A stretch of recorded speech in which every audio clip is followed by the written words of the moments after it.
All right, we are recording, so we're about to go live on Facebook. And here we go. This is episode 6 of #MomLife. We're slightly hungover from, at least me, from spring break.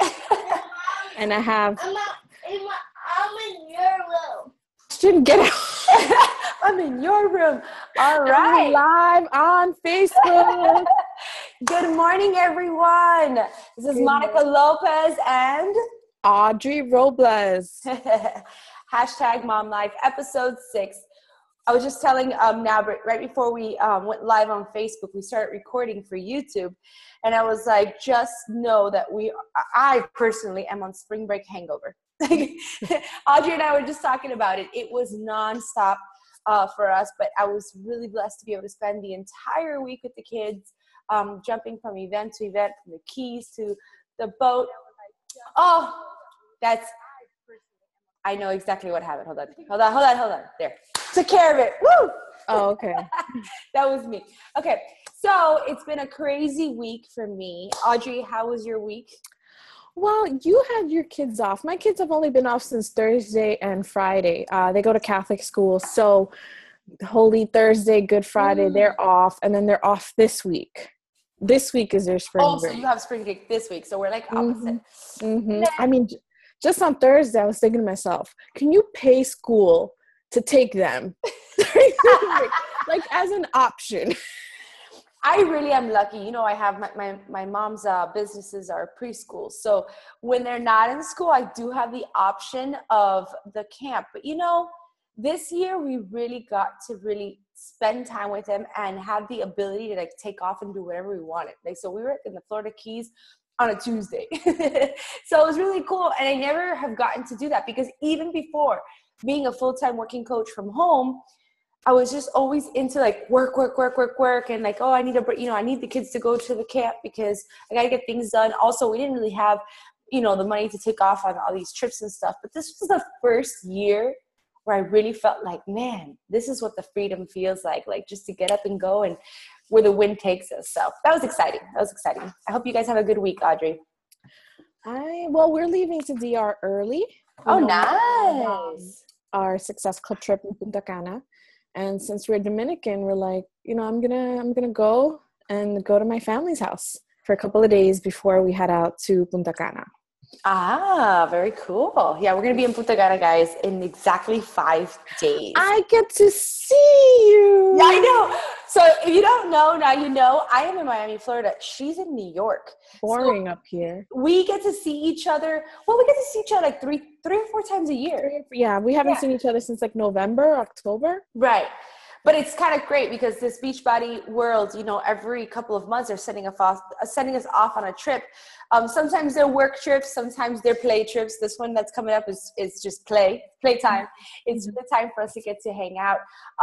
But we get to see each other every couple of months. And I always say it's like my Beachbody family reunion every 4 months or so. It's really cool. So you guys will definitely have #MomLife from Punta Cana. We get to do it together a week from today, together live. Yes. Absolutely. So let's kick it off. I've got a mom fail from one of our listeners. Yeah, go ahead. Yeah, this is so awesome.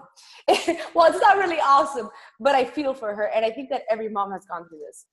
It's from Tabitha Bogue, okay? She says, well, it wasn't this week, but the week before last that our baby was sleeping in our bed. She happens to be a preemie, and she may be 8 months old, but she's only 6 months corrected and really isn't crawling or barely rolling over, if that. But it happened to be she was sleeping on my bed last week. I heard her fussing, and just as I was getting up, I hear, boom, she fell off the bed. And she's like, and I felt so terrible. But you know what, Tabitha, can I say something? I think each one of my kids have fallen off the bed. I think that it's something that for some reason all moms go through. Like from 1 second to the next, they're like barely moving and then they're rolling over. Like it just happens. So I was like, Tabitha, I feel you. It's a mom thing, but I feel like it happens to all of us. Did it happen to you with the boys? I don't think I ever dropped them, but God knows I not dropped them. They fell off the bed. No, not off the bed, but like I banged their head. Oh, on the car door. Like when you're getting something out of the car door, like, oops. I did that too. What can you say? But Tabitha, thank you for being so honest and sharing with us. But I swear, I think each one of my babies, each at one point or the other, fell off the bed. And that's an important one because I feel like I'm the worst mom ever. Yeah. But it's true. They just start like doing things from one second to the next, and you just don't realize it, and then you know. And you're tired. Like, she's a new mom. Like, they're so small and you're tired. Yeah, exactly. I don't know if I can't think if I had a mom fail because, again, like, I was just going crazy with them being off for Holy Thursday and Good Friday. But yesterday we went to I wanted to take him to the park. As soon as we get in the car, it starts pouring. But I knew it was going to pass. So then I just stayed in the car with them and I let the rain pass. When the sun came back out, we went to the playground. And then I'm like, oh, everything's wet. And they're like going down the slides and stuff. And like, Mommy, I'm all wet. I'm like, oh, that's what we have laundry for. Well, at least you let them play in the rain. Listen, when I was a kid, we played in the rain all the time. That's the fun. time. We did it, but I don't let the kids do it. Isn't that crazy? Because they're going to get sick. But I did it all the time. So you're the fun mom. You're the fun mom. Yeah, that's fun. So did you go to church yesterday for Easter? I did. We went to service in the morning. We actually did the 9 a.m., which was really crazy because I thought the kids were going to get up cranky and all that, but they did it. They behaved. Yeah, they behaved. Jaxie, which is my middle one, he's the one that I have the hardest time leaving into their classroom groups. He usually goes to service with me and Johan, and Mia is very independent and Jason's very independent, but the middle one, he's like, I swear, he's like my rib. But yesterday, he was like, Mom, I'm not going to cry. I'm going to go. So he went to his class too. So that was really exciting. Oh, okay. Cute. Yeah. Well, you and I always discuss what we're going to talk about. And for today's episode, I said it would be a good thing to talk about religion since yesterday was Easter and how we raise our kids in the faith and how it kind of differs for both of us because of our upbringing. Now, again, it's very different for both of us, but I'm Catholic and my parents were raised Catholic. I had both of my grandmas, I remember all day praying the rosary beads when I was little, but we didn't really go to church when I was little. It was around the time that I was 12 that my parents had a reversion to the faith. Like, we would only go to church on Easter. That I remember. I'm like, why do we have to do this? Why do we have to dress up? But anyways, so then after they had this reversion to the faith, we were in church every single Sunday, and praying together as a family was an obligation every day. And I remember at first I was like, I hate this. I don't want to do this. Why do we have to do this? And my dad would always say to us, God is not a feeling. God is not a feeling. You give him that time. And then as I grew up, then my own faith started to develop, whereas it became the kind of thing that I did on my own. Even in college, without my parents, I'm like, I'm going to church on Sundays. Look at me, So I have a very strong spiritual life. And when I first got pregnant, I remember that the most important thing I told myself was that I wanted my kids to have a deep relationship with God. Because no matter what happens around us, because, we deal with like financial hardships in relationships, just things in life that really bring us to our knees. And I said to myself, no matter what they have or don't have in their life, the most important thing for my kids to have is faith. Because if they have that, they have everything. So, my husband and I made the decision to put them in Catholic school because, the way public schools are lately, where it's like you can't talk about God really in the classroom, and didn't they remove like One Nation Under God from the Pledge of Allegiance? I'm not too sure, because these are things that I heard before I had kids. Right. And I was like, I don't want my kids in that kind of background. Like, I need them to be in a place where they need to pray, they need to acknowledge God. So right now I have both of the boys in Catholic school. How about you? So I don't know if you guys can sense like how uncomfortable I get. No, I'm kidding. See, for me, it's so different. And it's funny that we're talking about this morning. Audrey brought it up to me. She's like, you want to talk about this? I think it's time. And I'm like, all right, let's do it. Because for me, my upbringing was a lot different. I actually started seeking about, I would say, a year ago. Actually, I was just at church yesterday morning, and I was sharing with my little sister, who actually started going to church a lot sooner than I did because she married a Christian man who's very faithful. And so they would go to church, and I just didn't get involved. But all by myself, and I can't really tell you what happened. I talked to Audrey about this because that's around the time Audrey and I started working together.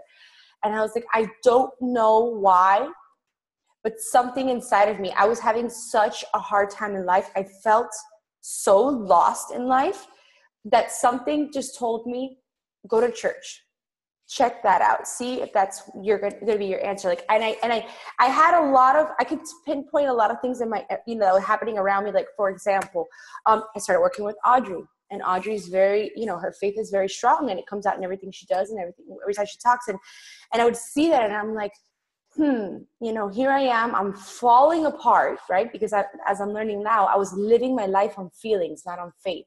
I was living my life on sight, not on faith, not faith driven. And so I was just like crumbling and, coming apart at the seams, and Audrey always seemed like she had it together. Not that she didn't have problems, but she was very centered in her life.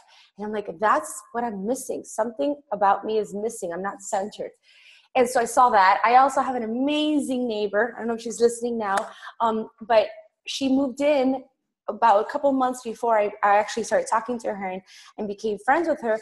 And she started talking to me a lot about her faith, and her husband's a pastor. And so that influenced me a lot. And then, of course, I had my sister, who little by little was like kind of, introducing to me, talking to me about it. But I was very, I put up a brick wall. But little by little, I think it seeped in, and I don't know what it was, but one morning I looked at my husband and I said, I'm going to church. I went all by myself, guys. I went all myself, sat down, listened to the service. I remember when they started singing, I felt so uncomfortable. And guys, I may sound so ignorant right now, but I'm giving you the raw truth on what my experience was, because it was very different than Audrey's. And a lot of times I get intimidated, and that's what makes me uncomfortable, is because I feel ignorant on the subject sometimes, and I'm learning. I am learning, and I'm 32 years old, and now is when I'm learning. But this Easter weekend, our pastor, Pastor Rick, who, oh my God, it's just so incredible. When I met Pastor Rick and I first saw him, I was like, he spoke to me. He just spoke to me, and I left there feeling so amazing. And I kept coming back for him. And then soon after, he was diagnosed with cancer. And he's been coming to service every couple of weeks, maybe like every 4 or 5 weeks, because he's undergoing chemo. And part of me at first was like, kind of like that was like the North Star, like the person that I looked up to. And then all of a sudden he was away for treatment. And I'm like, is this going to fall apart for me? Like all that I'm feeling and everything that's coming together is going to fall apart, but it didn't. But he happened to have been there for this Easter service, and just to see him up there battling and then talking about having so much faith. And so a lot of those things have started to move me in a big way. And that only started a year ago. In fact, my Bible that I showed Johan, I was like, I got this Bible that Pastor Rick handed to me on February 14, 2016. And last Easter, this is embarrassing to say, but last Easter, that service taught me what Easter was even about. Because up till then, I was teaching my kids, and all I knew was an Easter egg hunt and painting eggs and the bunny. I didn't even know what it meant. And I learned what Good Friday meant. And I learned like all these.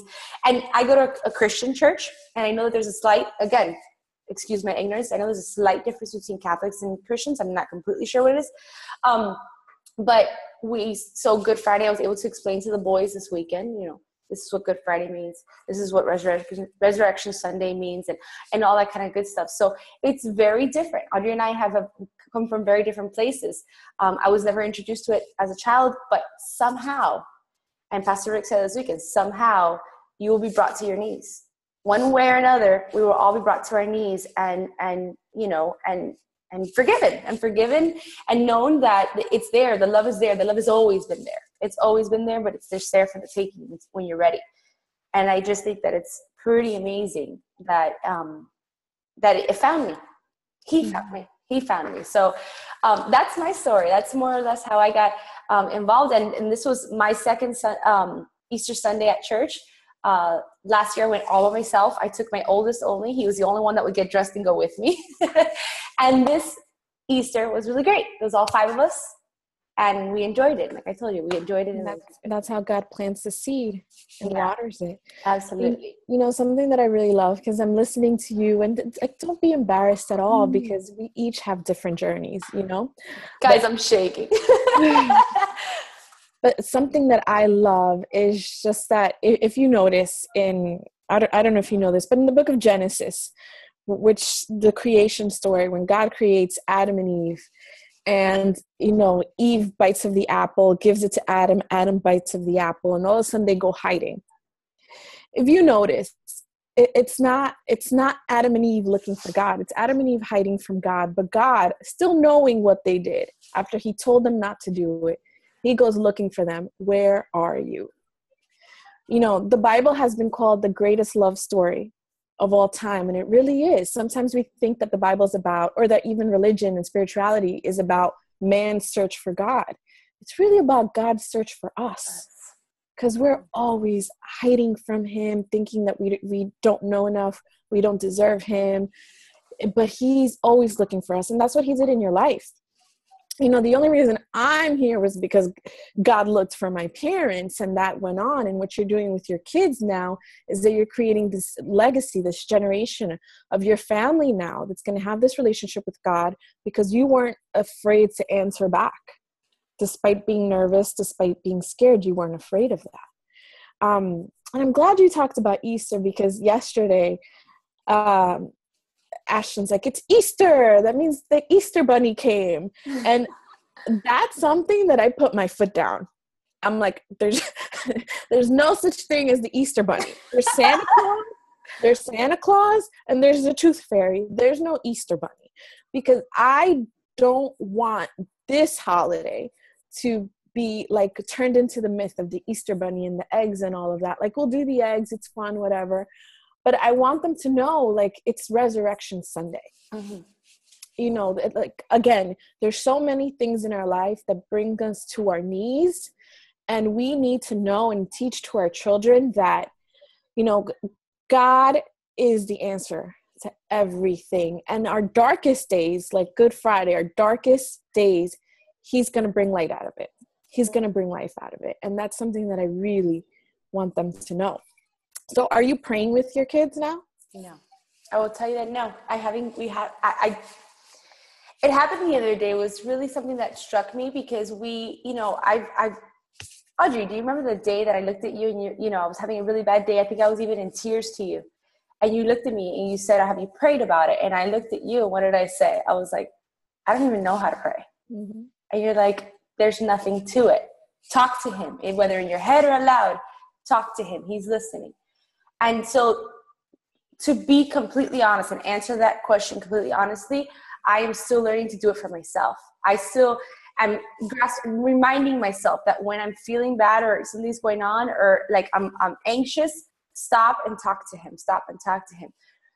But I haven't even, like, you know how sometimes you can't see past yourself?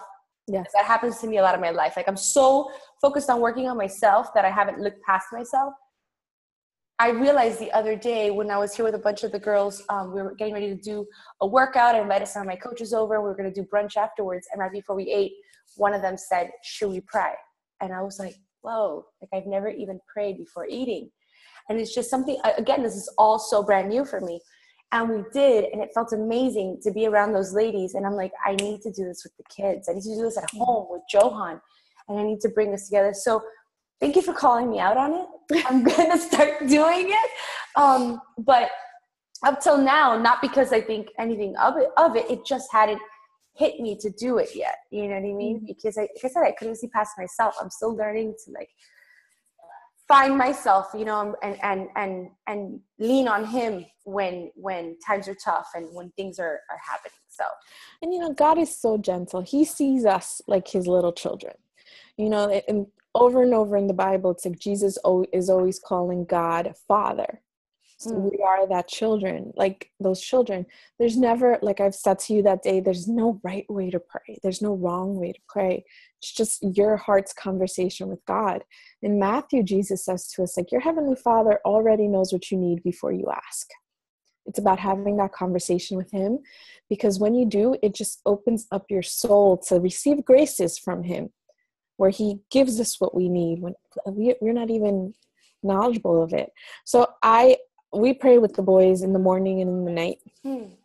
And it's just a quick prayer. And it's just like, Jesus, thank you for today. Thank you for everything you've given us. Help us to have a great day in school and be good boys. That's basically what we say.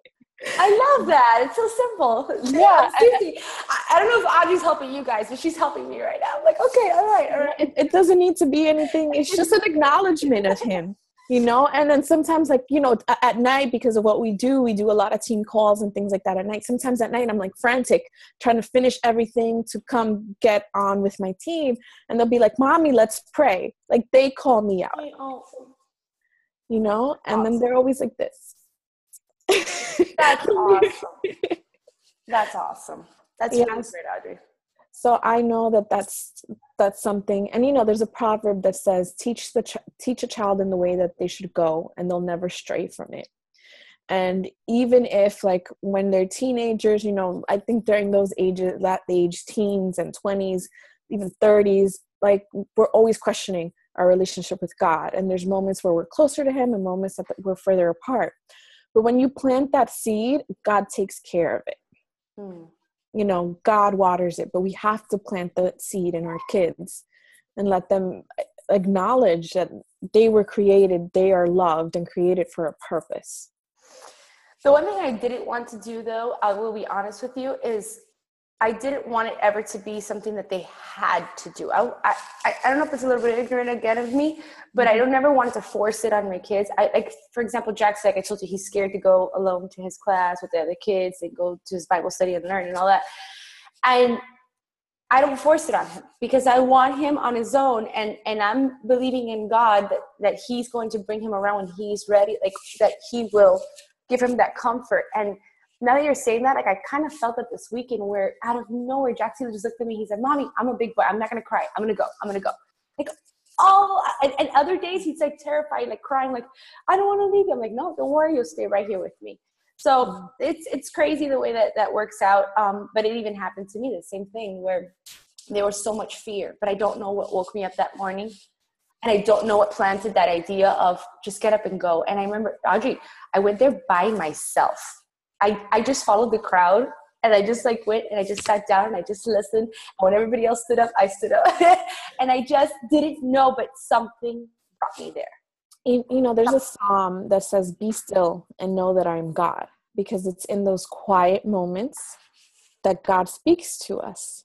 And, we sometimes probably want like a big sign to hit us, like God said this, or like a clear voice. Right. But that's God speaking to you. And the thing is that if you take more moments like that to just obey that initial urge, he's going to speak to you more loudly, but you have to create those moments for him to act and speak. Like, God has a big mouth. Right. Sometimes we're not quiet to listen to him. That's you remind me so much of right now, Danny Johnson, that you sent me that Danny Johnson audio. She says it. She's like, God's talking to you, but you're not listening. You need to be quiet and listen. I love the way she goes. She's like, be quiet and listen. And I think you're absolutely right. I think that a lot of times we may be feeling something or whatever, but there's outside, things coming at us, maybe telling us that it's wrong or that we're going to be judged or that this or, oh, but you've never done it before. Why now? And all these things, because I was telling myself that. I was like, oh, but this is not you. Like you've never known that. Why now? People are going to say things about you. People are going to criticize you. Oh, look at her now. Now she's talking about God. And I had to battle through that because those were honestly fears, big fears of mine. But, it's just been such a light in my life since I started a year and almost or a little over a year ago that I can't stay quiet anymore. And when you forced me today to talk about it, as nervous as I was, I'm like, but this is saving me. It's I feel like I finally centered in a big way that I've never felt in my life. Mm. And why stay quiet about that, you know? Why stay And I'm so glad you said that, because here's the thing.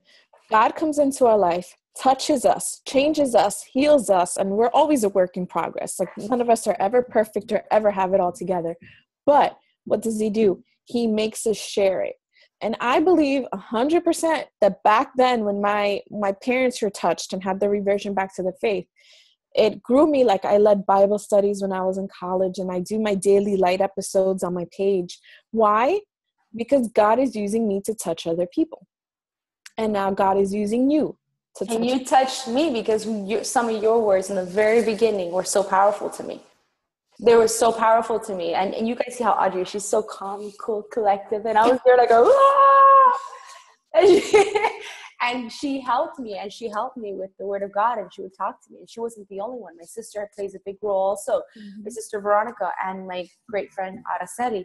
So, like I said, sometimes you got to just shut off the noise and follow what you're feeling, like right here. And you just know it's just right here. It's right here. I don't know how to explain it other than that. Just follow what you feel. I mean, those are like themes that reoccur in the Bible. The be still and know that I'm God, and that he's our Father, and that he takes care of us. Even if you read the book of the prophet Isaiah that's in the Old Testament, time and time again, there's the comparison to us. There's a verse that I absolutely love where God says to the prophet Isaiah, you know, like, can a mother forget the child on her bosom? No. Even if the mother forgets that child, I will not forget you. And that's how God thinks of us. But we let ourselves forget that and start to think that we're not worthy. Mm. And it doesn't matter what we've done. He loves us, and he's always looking for us. We just have to listen to that voice and not be scared of that voice. Amen. Yeah.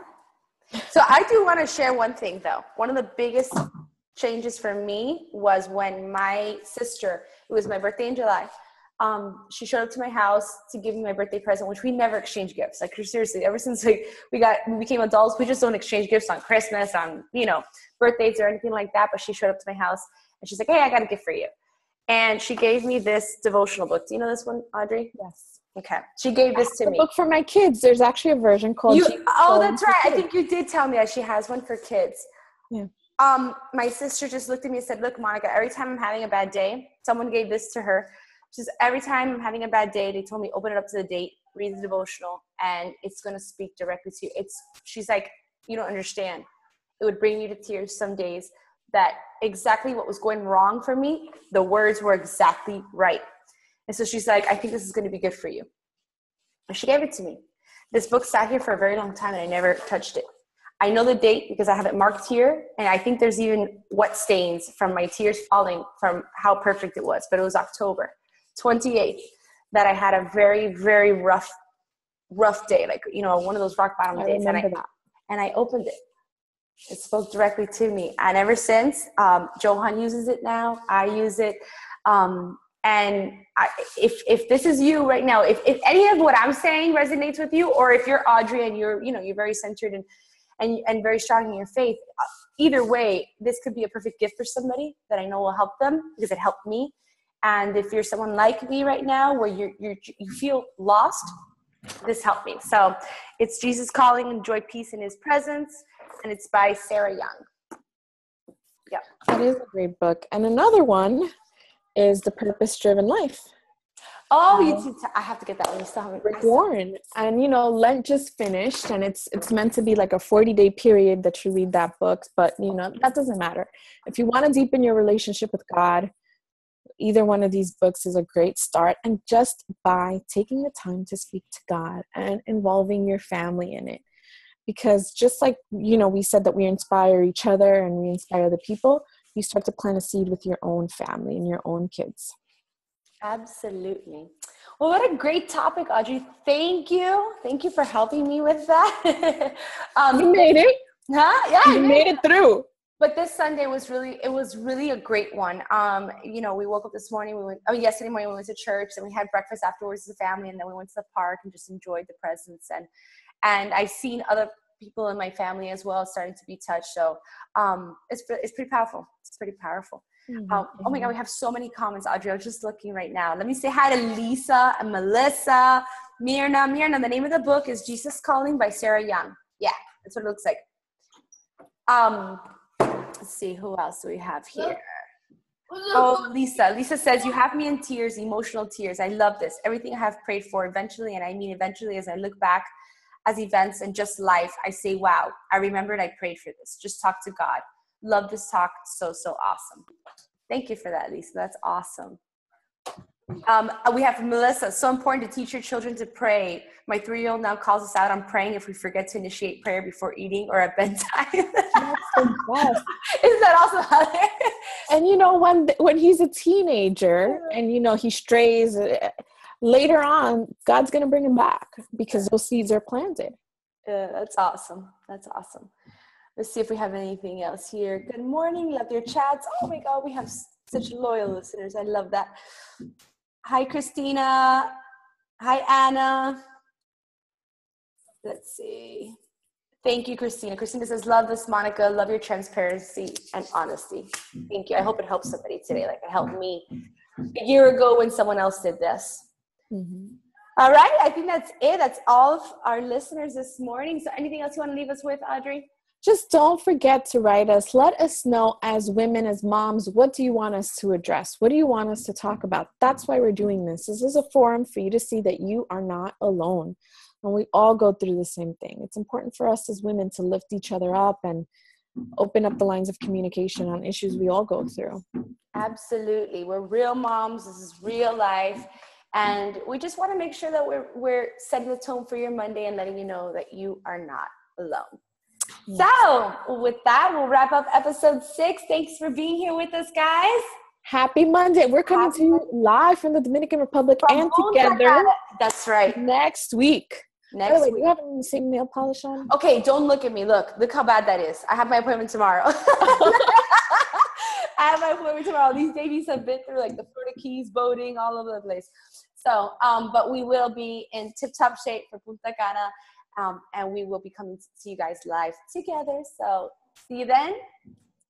Bye. Thanks for listening.